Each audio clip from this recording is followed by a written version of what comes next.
Hey guys, this is a place for slow journeys, not into dreams, but into lives long forgotten. Their streets, their fears, their final moments. So close your eyes, take a breath, and let history carry you to sleep.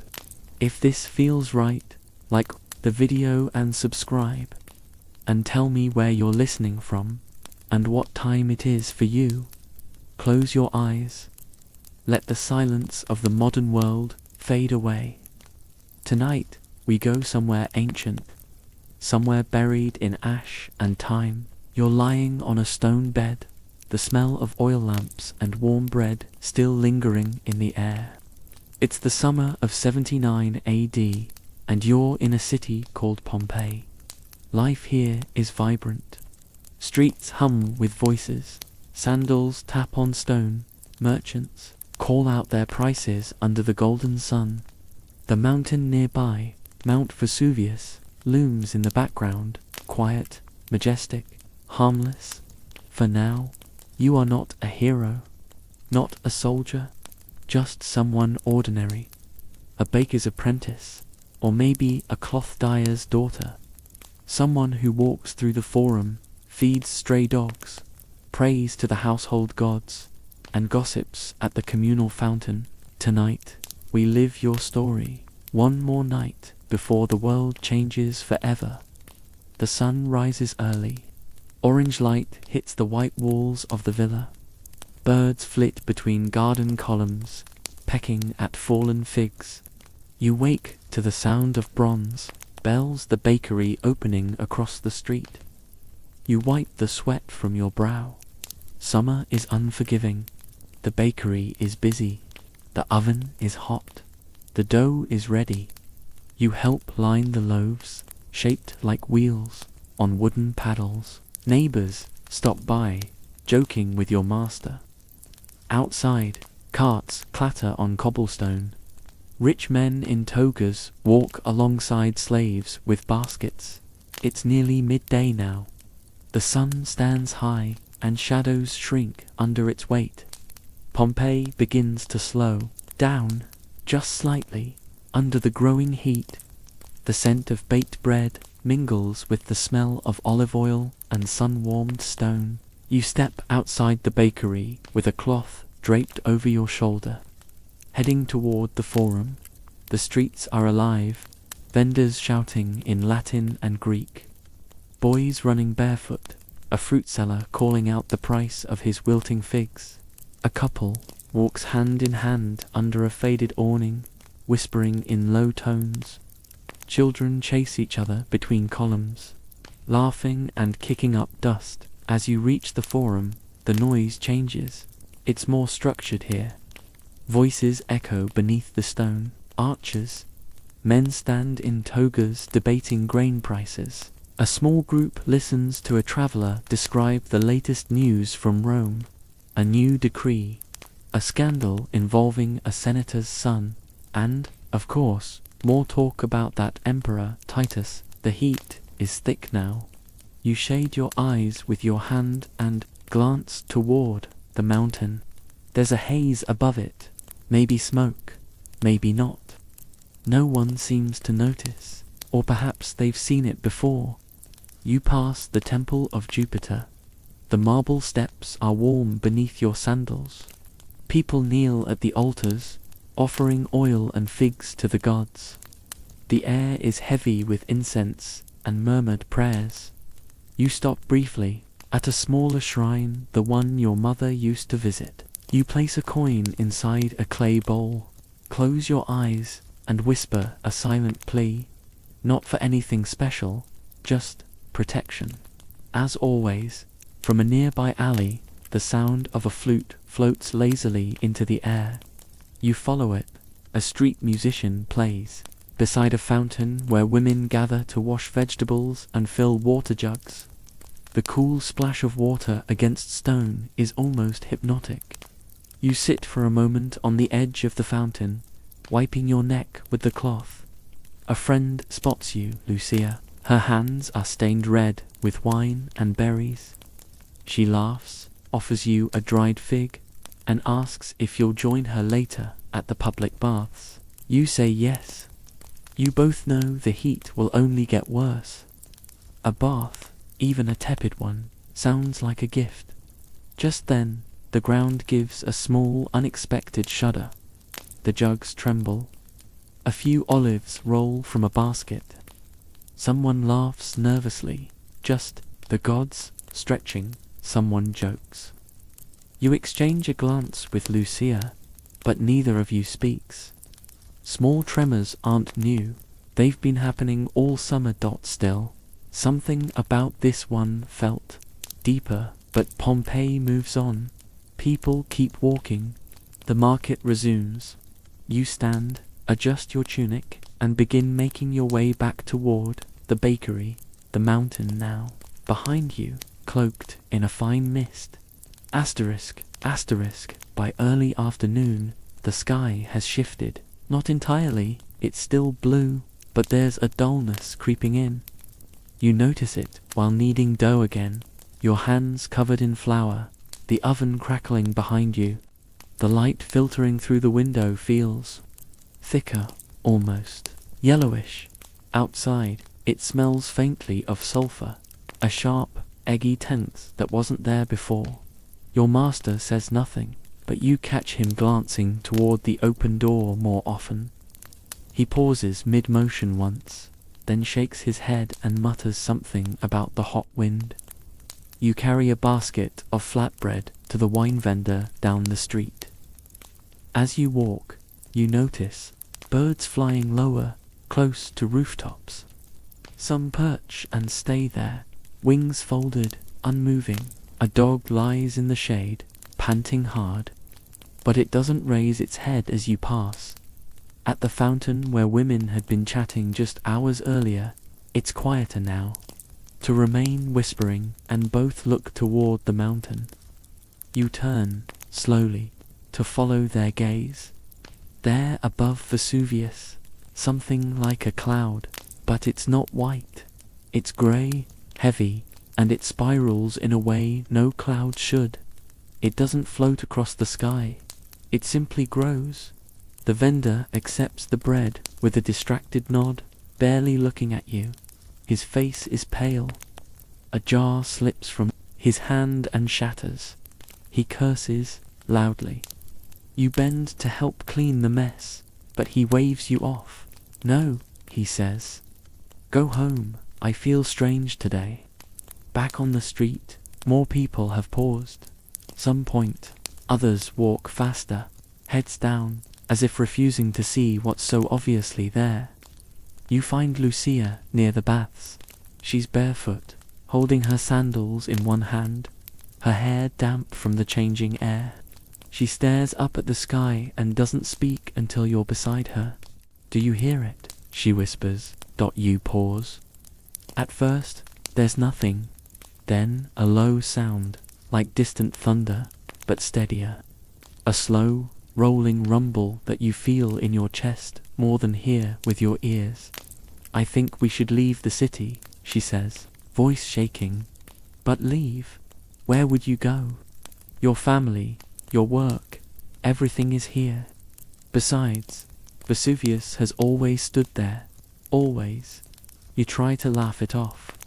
It's probably just smoke from a fire on the hill, you say, but your words feel hollow the moment they leave your mouth. A flock of birds suddenly erupts from the trees, shrieking, swirling through the thickening air. People duck instinctively. A child begins to cry. The rumble grows louder. Still, the city breathes. The temple bells still chime. Vendors shout, though their voices are more forced now. People still gather at the bathhouses. Someone even strums a lyre, trying to calm the mood. But the weight is there, like something unseen, slowly pressing down on every shoulder. By evening, ash will begin to fall, soft and white like snow.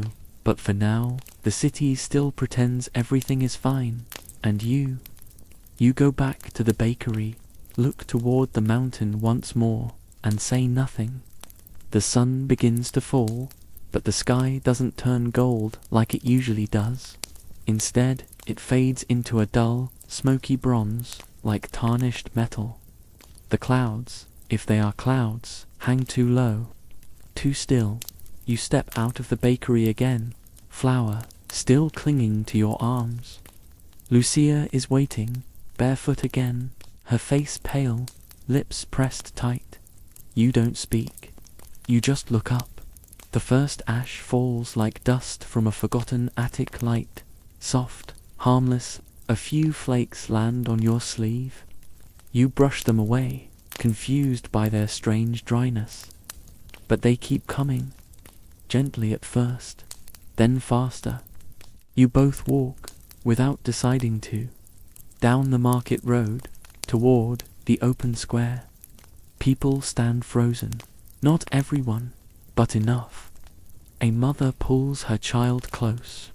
An old man sits on a bench, eyes closed, as if remembering something long buried. The air smells burnt, not like wood, not like a fire, something older, earthy, metallic, and the wind is strange. It pushes in waves, coming from the mountain. By the time you reach the forum, the ash is falling steadily, like snow in a storm that hasn't yet arrived. It gathers in your hair, in the folds of your tunic. It covers rooftops, windows, statues. A small tremor shakes the ground beneath your feet. You stumble. So does Lucia. People begin to shout now. Some run, some kneel and pray to the gods, weeping. Others still pretend it's nothing. They sweep their doorsteps and close their shutters, but the sky no longer belongs to the living. It's heavy, ominous, and it's changing color again, turning from bronze to deep gray. Somewhere, far above, something cracks. The sound rolls over the city like a slow wave. You grab Lucia's hand. "Where is your family?" she asks, nearly shouting over the wind. "At the house," you answer, "near the cistern." "Then we go there now." You run, ash swirling around your legs. Your sandals slip on the stones. The air is harder to breathe now, dry, sharp. You cough. So does she. All around you, Pompeii begins to unravel. You pass the temple of Apollo. The statues are coated in grey. They look older now, abandoned, as if the gods have already left. A group of priests chants by the fountain, voices trembling. They throw salt and oil into the water, calling for protection. The fountain gurgles. Ash has begun to clog its spout. As you reach your street, you see neighbors loading carts. Oxen shift nervously. A boy cries out that his sister is missing. Someone else curses at the gods. Fists raised toward the mountain. You glance over your shoulder, and then you see it. Not smoke, not cloud, a column, rising straight into the sky from Vesuvius's heart, dark as night, twisting upward in spirals, and at the top it mushrooms out like a tree of death. Lightning flickers through it, not the kind from a storm, but something else. Something angry, something alive. You look back at your home. You will not sleep there tonight. The sun is gone, not set, gone, blotted out by ash, by smoke, by the towering cloud that now stretches miles into the sky. The world has turned grey, then black, and now red. Flashes of fire erupt behind the mountain's silhouette.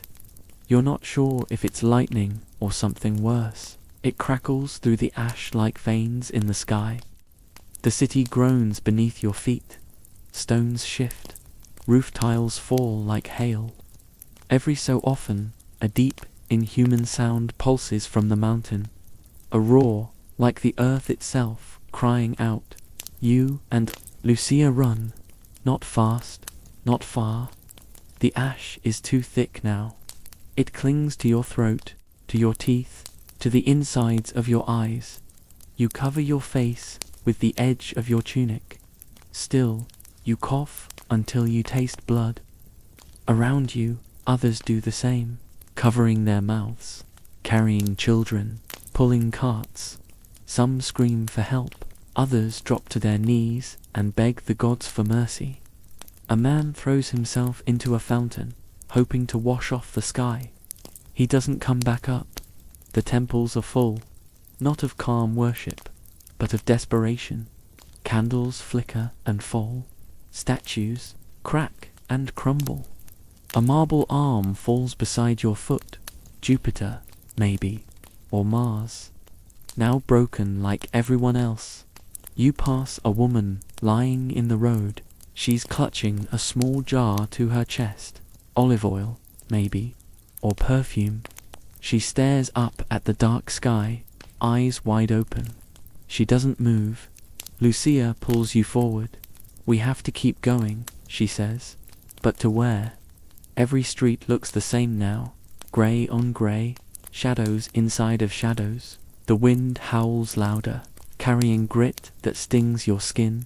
You've lost your bearings. Is this the way to the gate? The forum? Your home? Another tremor hits. This one stronger. The ground rolls under your feet like a ship in a storm. A nearby building collapses in on itself, not with a crash, but with a thud and a sigh. A scream echoes from within it.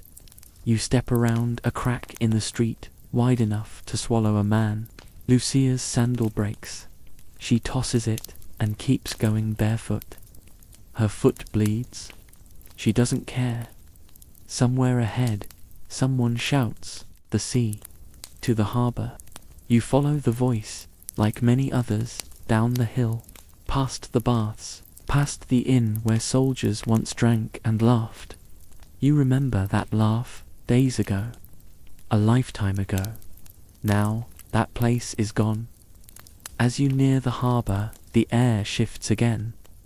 The wind slams into you, carrying not just ash, but stones. Small ones first, then larger dot. They rain from the sky, hot and fast. People scream. A man stumbles with blood running down his face, a gash where a stone struck him. You shield your head with your arms. Lucia falls to the ground. You drag her under the arch of a collapsed storehouse.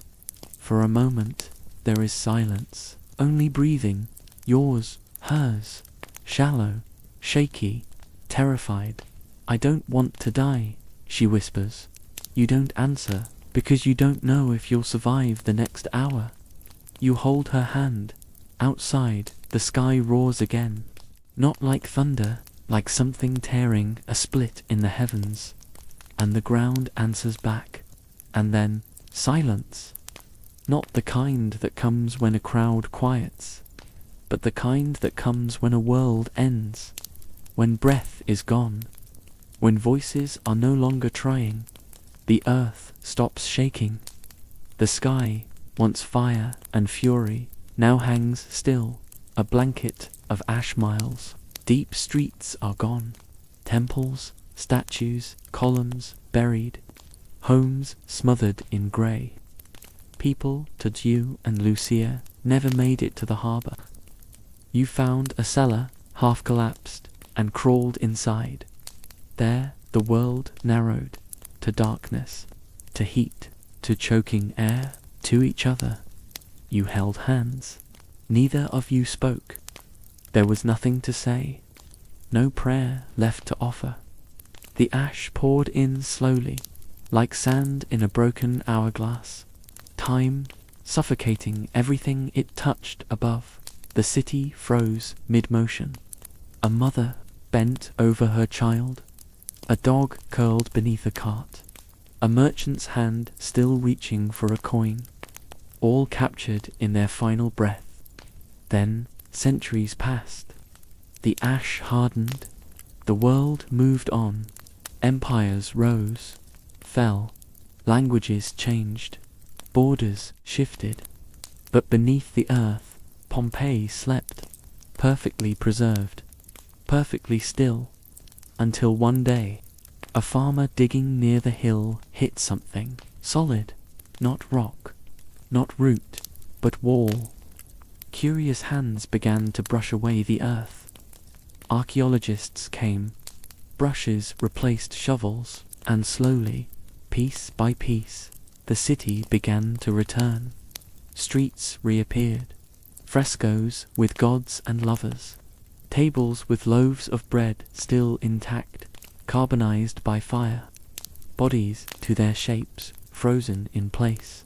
People saw the forms curled in, corners, arms wrapped around loved ones, faces still turned upward, not in anger, but in confusion, in hope, in disbelief. And now, you are here, listening to their story, breathing in a time that once exhaled its last, touching, with your thoughts, the lives that never got to grow old. Maybe you were the baker's apprentice. Maybe you were maybe you were someone else, a name history forgot, but memory remembers in whispers. What matters is this: you were there, and now, in a small way, you are here again. So rest now. Let the ash settle. Let the silence hold you. Because even when time buries, some stories rise again, softly, like dust, carried gently through sleep. Centuries passed, empires came and went, languages changed, maps redrew themselves. But under a hardened crust of volcanic ash, a city slept. Not a grand, mythic city, a real one, full of laughter, chores, whispers, sighs, full of people. When Pompeii was uncovered, it wasn't gods or heroes that greeted us, but bakers, fruit sellers, children, old men, a girl with a silver ring still on her finger, a dog curled at the foot of a doorway, a body clutching a satchel of coins, and another holding someone's hand. We didn't find ancient myths. We found ourselves. Their houses had walls painted with love scenes. Their streets wore the grooves of wooden carts.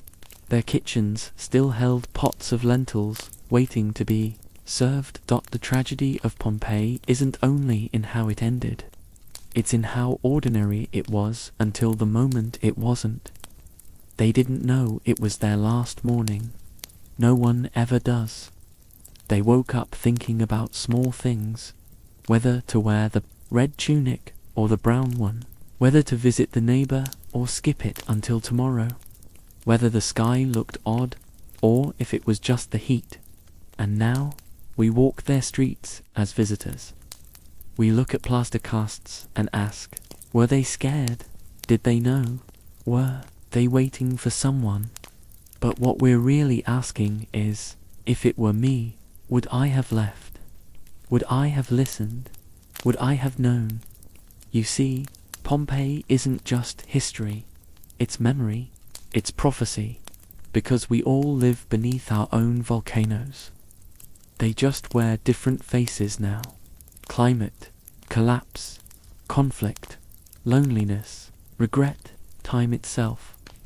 We live in noise, deadlines, updates, notifications, our days packed edge to edge with urgency but no meaning, and under it all, that faint rumble, something stirring. But we pretend not to hear. Like they did, we say, it's nothing. It's always been like this. We keep walking, keep working, keep planning, and yet, the earth shifts beneath our feet all the same.